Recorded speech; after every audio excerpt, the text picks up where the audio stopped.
مسجد اس کی نسبت مسجد نبوی کی طرف نہیں ہے، اسے ہم مسجد زرار کہیں گے۔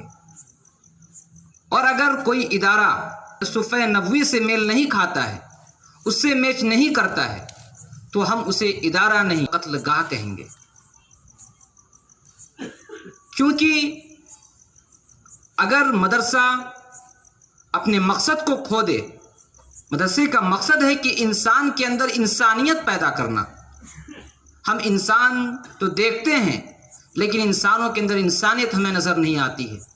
لوگ مر رہے ہوتے ہیں، بھوکے پیاسے مر رہے ہوتے ہیں، ہم اپنی آنکھوں سے دیکھتے ہیں، ویڈیو تو کر لیتے ہیں، باتیں تو کر لیتے ہیں، لیکن یہ توفیق نہیں ہوتی کہ ہم اس کی ہیلپ کریں، اس کی مدد کریں۔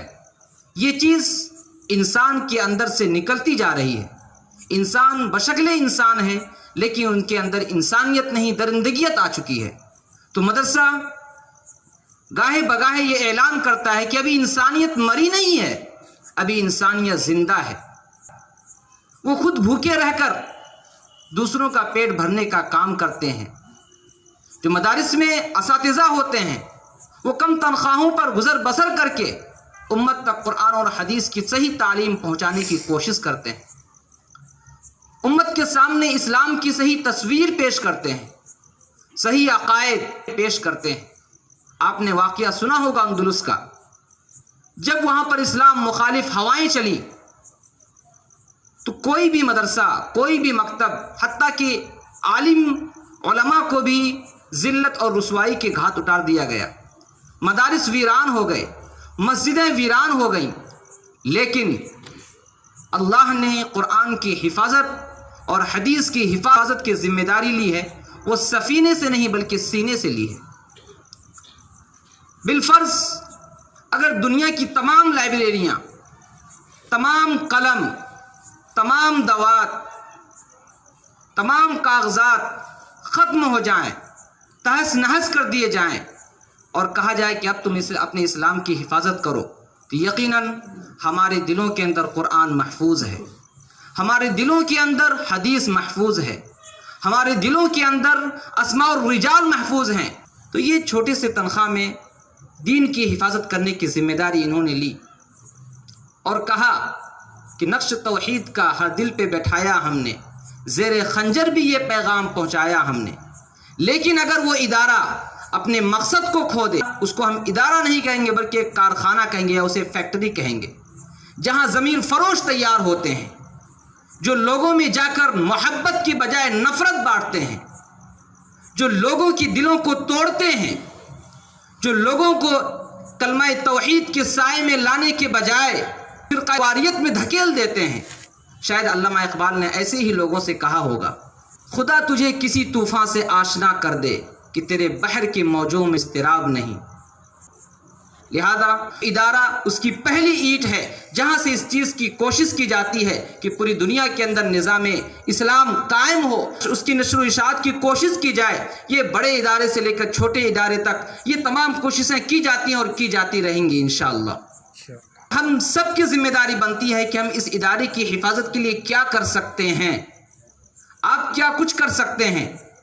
آپ اپنے جان سے مدد کر سکتے ہیں، اپنے وقت سے مدد کر سکتے ہیں، آپ کو اللہ نے کوئی ہنر دیا ہے، کوئی آپ کے پاس علم ہے، کوئی اچھی ایجوکیشن آپ نے حاصل کی ہے، اس اعتبار سے آپ بچوں کی مدد کر سکتے ہیں تو آپ وہ کریں۔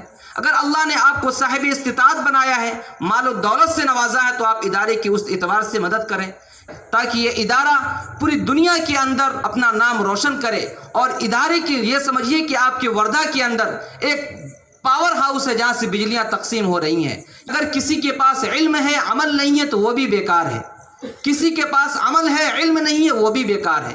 اور ادارے کے اندر وہ دونوں چیز دی جاتی ہیں۔ اللہ کا بھی کیا نظام ہے۔ اللہ تبارک و تعالیٰ نے یہ جسم مٹی سے بنایا، ہم سب جانتے ہیں، تو اس جسم کی جو غذا ہے اس کو بھی اللہ نے مٹی سے نکالنے کا وعدہ فرمایا ہے۔ مٹی سے ہمیں اناج ملتا ہے، اسی سے ہم کھاتے ہیں، اپنا پیٹ بھرتے ہیں، لیکن ہمارے اس مٹی والے جسم کے اندر جو روح ہے وہ عالم بالا سے ہے۔